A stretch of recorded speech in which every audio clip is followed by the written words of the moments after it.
Salut les enfants, c'est papa. Aujourd'hui, on me pose la question suivante. Je trouve mon père prétentieux avec nos clients.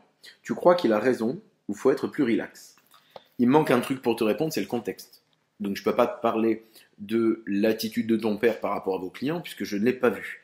Donc je vais quand même prendre un peu de recul sur ma réponse et je vais te donner une réponse par rapport à la définition que tu dois donner à la prétention, à la vanité ou à la confiance en soi. Parce que c'est toujours un sujet très compliqué en France. On a un problème dans ce pays avec la capacité d'exprimer ce que l'on sait être et sa légitimité. À la seconde où on voit quelqu'un faire ça, oh lui il est prétentieux. Non, non, déjà il faut que tu apprennes le vocabulaire, tu t'achètes un dictionnaire et tu apprends que tout ça est affaire de contexte. Je m'explique. Admettons qu'on est autour de la table, on discute entre nous et il y a Michael Jordan avec nous. Donc l'un des plus grands joueurs historiquement de basket sur la planète. On discute et puis hors de contexte, de manière totalement inopportune, on n'a rien demandé à personne, je me lève et je dis vous savez quoi? Je suis le plus grand joueur de basket de tous les temps. Je suis incroyable. Et d'ailleurs, si je prends Michael Jordan en tête à tête, c'est moi qui gagne.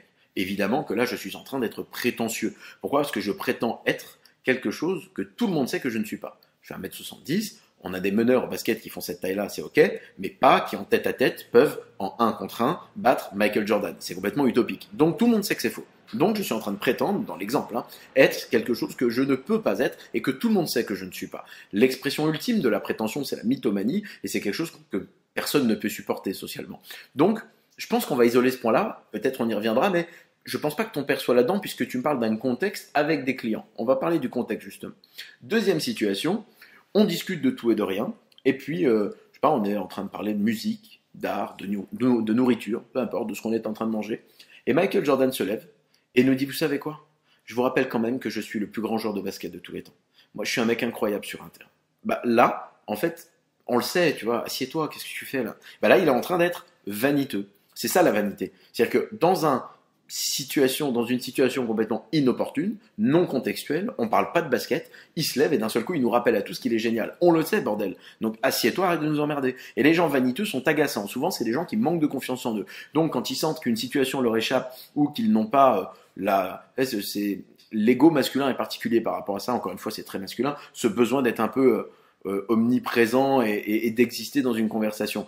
Ils savent pas passer, je sais pas moi, 1 heure et être à l'écoute et ne pas s'imposer, voilà. Et pourtant, je vous le dis, faites cet exercice, messieurs, c'est extrêmement agréable. T'es à l'écoute des gens, les gens ne savent pas forcément tout ce que tu fais dans la vie, t'as pas à déballer tout ce que tu fais. Voilà, c'est comme si t'arrives à la salle de sport, ou imagine, moi j'arrive à la salle de sport, je dis les gars, vous savez que j'ai écrit un livre en fait, mais tout le monde s'en branle en fait. Donc je vais à ma salle de sport, je la ferme, je dis bonjour, c'est ça l'humilité. Et comme c'est pas contextuel, on n'en parle pas. Mais de temps en temps, il y a quelqu'un qui vient me voir, qui me dit tiens, j'ai vu une vidéo à toi, on en a parlé. Bah on discute. C'est contextuel. Donc vous voyez, je pense que le sujet il est là. Donc pour répondre à ta question, c'est tu dois évaluer le contexte. Est-ce que la personne est prétentieuse? Est-ce qu'elle est dans la vanité? Ou est-ce qu'elle est confiante? Et là, c'est pas pareil. Admettons la même situation. On parle de basket et je dis à tout le monde, je veux devenir un grand joueur de basketball. Évidemment, tout le monde dira de son bon conseil parce qu'on est en France, tout le monde sait tout sur tout. Et Michael Jordan, ça va l'agacer parce que c'est un Américain, il comprend pas ça lui.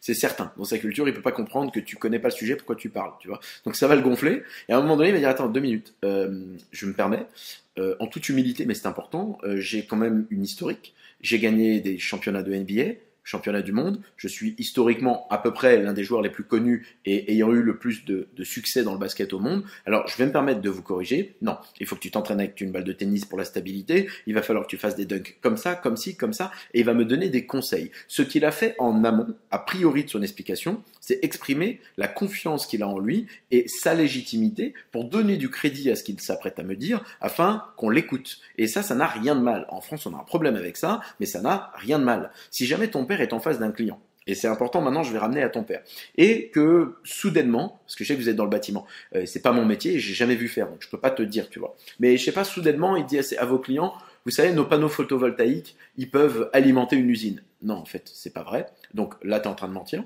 C'est de l'escroquerie et c'est pas quelque chose de moralement acceptable. Donc est-ce que ton père est en train d'exagérer les capacités qu'il a lui ou les capacités qu'ont vos produits? C'est quelque chose qu'il faut discuter entre vous. Si c'est le cas, bien sûr que non seulement il est prétentieux, mais en plus, il est même malhonnête. Je sais que c'est pas ça. Je pense en tout cas que c'est pas ça. Votre entreprise, elle doit avoir 30 ans. Je pense pas que ça aurait tenu si vous étiez sur la base de mensonges comme ça. Par contre, de l'autre côté, peut-être en effet qu'il est un petit peu vaniteux. Hein. Mais tu me dis que c'est avec des clients, donc c'est contextuel. Si jamais tu me dis, non mais c'est vrai quand on est en repas de famille, et il est tout le temps en train d'expliquer les faits d'armes qu'on a eu avec la société, on a fait un dossier ici, on a fait un chantier là-bas, et il se met toujours en avant par rapport à ça, syndrome très simple, il manque de confiance en lui, a besoin de s'affirmer, l'ego classique d'un homme, c'est tout à fait basique, voilà, hein, il mange son steak, il va se coucher, il fait la sieste, et puis ça repart. Je veux dire, malheureusement, la plupart des êtres humains n'ont pas vraiment envie d'évoluer et de se dire, comment je me comporte quand je suis en société? Suis-je à l'écoute? Suis-je en train d'essayer de m'imposer toutes les 2 minutes? Est-ce que je suis capable de prendre du recul? Non, ça c'est quelque chose de malheureusement très délicat à demander aux hommes de faire. Donc peut-être que si tu me dis qu'en dehors du système de l'interaction avec vos clients, il est aussi toujours en train de mettre en avant ce que vous faites ou les qualités de votre boîte, peut-être qu'il est un petit peu vaniteux. De l'autre côté, il peut tout simplement être confiant. Et moi, c'est ça que je conseille les gens à faire. Ne sois pas prétentieux, sois confiant. Ta quête de légitimité, elle est importante. Si tu sais de quoi tu parles et que tu es dans le contexte, ton père est en train de parler avec des clients, le fait qu'ils disent, vous savez, là on a fait un chantier ici, on a fait l'immeuble là-bas, ça fait 32 ans que ça tient, tout marche bien, il y a ci, il y a là. Voilà. Bah, c'est simplement l'expression de la légitimité de son entreprise pour rassurer son interlocuteur et lui dire, vous pouvez me faire confiance, on va faire de belles choses ensemble. Il n'y a rien de mal à ça. Historiquement, tout le monde le fait. Tu rentres dans une grande école, par exemple, de commerce, et puis tu vas discuter avec le type qui est chargé des recrutements ou de l'orientation ou d'intégrer les nouveaux, mais il va te vanter l'école dans tous les sens. Il va te dire, écoutez, nous, on a ci, on a là, on a des partenariats à droite, à gauche, on a une espèce d'alumni après quand vous finissez l'école, et puis ça réunit des entrepreneurs et c'est génial. Il va se vendre. Mais parce que c'est contextuel.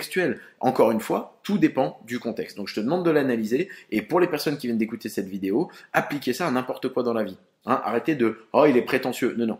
Contexte. On est où là? Est-ce qu'on est en train de parler du sujet qui concerne la personne? Dans ce cas-là, il est juste confiant et il exprime le fait qu'il n'est pas trop mauvais là-dedans. Et si tu regardes bien, tout le monde fait ça en toute situation quand on est dans le contexte qui concerne la personne. Dès qu'on est hors de contexte, il faut évaluer est-ce que c'est de la prétention ou est-ce que c'est de la vanité. Et en fonction de ça, ça permet de jauger la personne et de décider ou pas d'avoir des interactions avec une personne qui peut être sincère, qui peut être agaçante ou qui peut juste être honnête et transparente.